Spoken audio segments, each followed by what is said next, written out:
And now we have a grandfather playing in the NFL, potentially.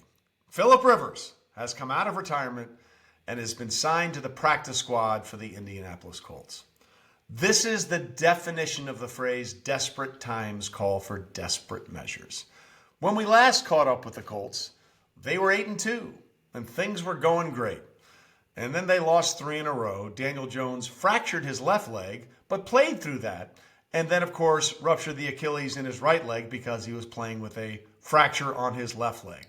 And now, in an attempt to potentially save their season, 44-year-old Philip Rivers has come out of retirement and is on the practice squad for the Indianapolis Colts. Let's just try and sum up how nuts this is, okay? Philip is 44, relatively young in life. He hasn't played a snap in the NFL since the COVID season of 2020. So that was basically his last game was in December of 2020. It is now December of 2025.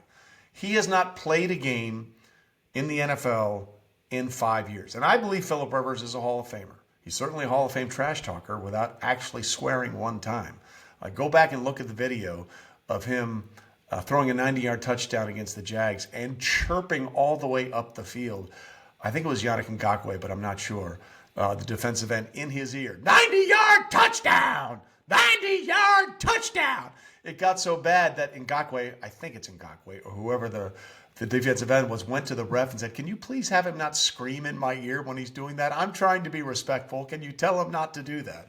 That's how annoying Philip Rivers can be when his trash talking starts and it doesn't include a single cuss word, as he might say. But let's just set the parameters, okay? Philip Rivers has 10 kids. 10. He has a grandchild. His grandchild is just 1 year younger than his youngest child. Okay? So when you have 10 kids, this is how these things work out. He has an actual child that is just 1 year older than his grandchild. And now he's signed to the practice squad for the Indianapolis Colts with all intents and purposes for him to play as quickly as possible if they think he physically can. He passed his physical. He's in there, okay?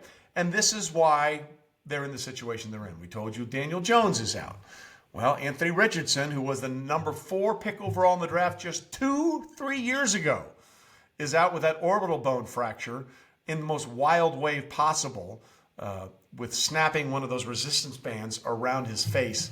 I mean, he was stretching it so hard that broke the orbital bone around his eye. That tells you how freaking strong Anthony Richardson is, and whether or not he can play quarterback is a separate issue. Brett Rypien is hurting. Leonard, who finished up the game against the Jags on Sunday, he's hurt. So they really have nothing else.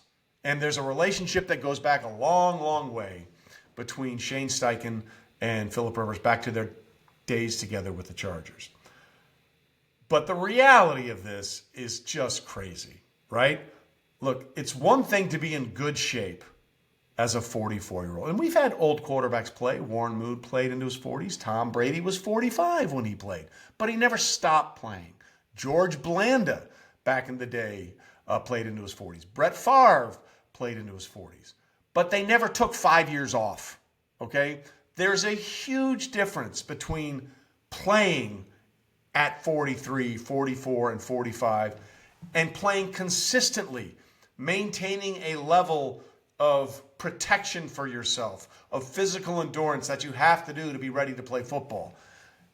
It is a gulf the size of any ocean body water on this planet between not playing football for 5 years and then trying to play at 44, then playing football at 40, at 41, at 42, at 43, and 44. So if Philip Rivers manages to find his way into a game, first of all, good for him. Great for him. And second of all, this is how I'm going to be watching. I can't look. I can't look. I can't look. Because you're one hit away from devastation. Because your body, anybody that's played will tell you They go back and look now at what they did when they were in their 20s and 30s. And I've had so many former NFL players say this to me. What the hell was I thinking? What was I doing? How was I willing to just put my body in that situation? As you get older, you get a little more protective of your physical presence. And you realize, damn, that was crazy. He is willingly doing this at 44. But hey, when you have 10 kids, I guess it's pretty obvious that you're willing to push the boundaries in every way, shape, and form that you possibly can. Here's the bigger issue for the Colts, as I see it. The Colts, by the way, are trying to avoid becoming only the third team since 2000 to start a season 8-2 and miss the playoffs. It's only happened twice. The Dolphins did it one year, and the Raiders, of course, the Raiders did it one year. I can't remember the years, but those were the two teams. Are the Colts capable of this? Here's their schedule, okay? They just lost to Jacksonville. They got 4 games left at Seattle. We have talked on this podcast about Seattle's defense and how they pressure at an alarming rate and how a player like Tank Lawrence, signed in free agency when he was let go by the Cowboys, has proven to be a wonderful signing. They can get after the quarterback. Then they play San Francisco. Even as banged up as San Francisco is, they present a threat defensively. Then they've got to play Jacksonville, and as a bonus for fun, the final game of the year for the Colts, they're at the Houston Texans, who absolutely just destroyed the Chiefs. I mean, Mahomes in that game was 14-33. 14-33, his lowest completion percentage in an NFL game in his career. And you're going to ask a 44-year-old quarterback who has a grandchild and whose youngest child is just 1 year older than his grandchild to go out there and throw that body around against those 4 teams. I think 3 of those 4 teams are in the top 10 defensively in the NFL. And the one that isn't, San Francisco, is close, and they're only not a top 10 team because I've had so many injuries on the defensive side of the football. That's a tough one, man. That's a tough one. And I get it. Phillip Rivers, to me, is part of the great class of 2004. Ben Roethlisberger, Eli Manning, and Phillip Rivers were all taken in the first round of that draft class. I believe all 3 of them are going to the Hall of Fame. And I want to be clear. If you want to play as long as you can. Go for it. But I think we need to be realistic about what the Colts are trying to do. They are in massive desperation mode. The offense has become stagnant. Daniel Jones, I think, is still a very good quarterback. I think he's going to sign with the Colts again after this season because I think he proved to them when he's healthy the things that he can do. But you can't play with a broken left leg and a torn right Achilles. It's just not possible. Daniel Jones laid it all on the line, and you could tell how upset he was in that loss in Jacksonville with what happened there. So good for him. I just don't know if there's any realistic expectations here. And by the way, if Phillip Rivers comes in and balls out against these 4 teams and they find a way to get back into the playoffs, I will happily say I am 100% wrong because there's a part of me that loves this. I would love for this to be the case. I would love, just for the story alone, to see Phillip Rivers come out there and do these incredible things in the NFL at the age of 44, having not played for almost 5 years. But I got to be realistic about it, man. I just don't see in any way, shape, or form that's possible. And this is the equivalent of a Hail Mary, right? We got nothing else to lose. We might as well chuck it down the field as far as we can. And sometimes it works, right? Aaron Rodgers did it twice in one game against the Detroit Lions. Or no, we did it twice in one playoff game against the Arizona Cardinals. He also did it against the Detroit Lions in a regular season game. The original Hail Mary was Roger Staubach to Drew Pearson in a playoff game against the Minnesota Vikings.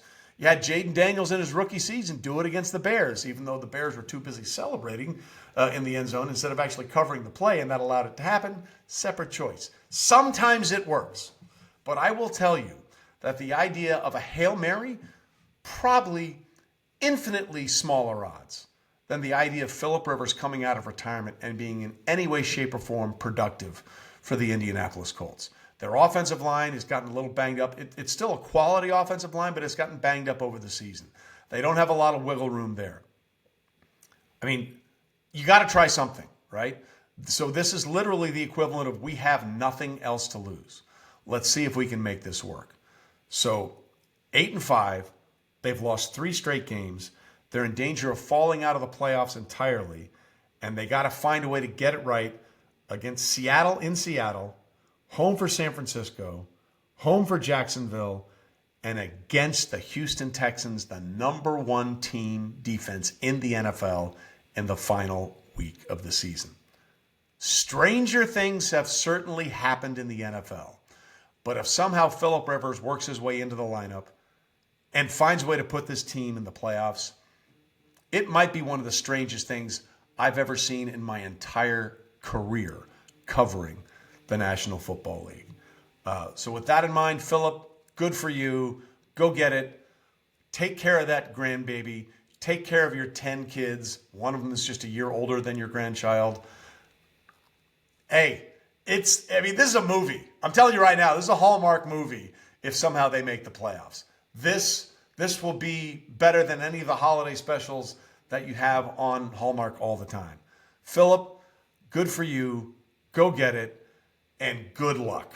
Because like a lot of us, I'll be watching like this. Don't get hurt. Don't get hurt. Don't get hurt. We'll see what happens. And that's straight facts, homie.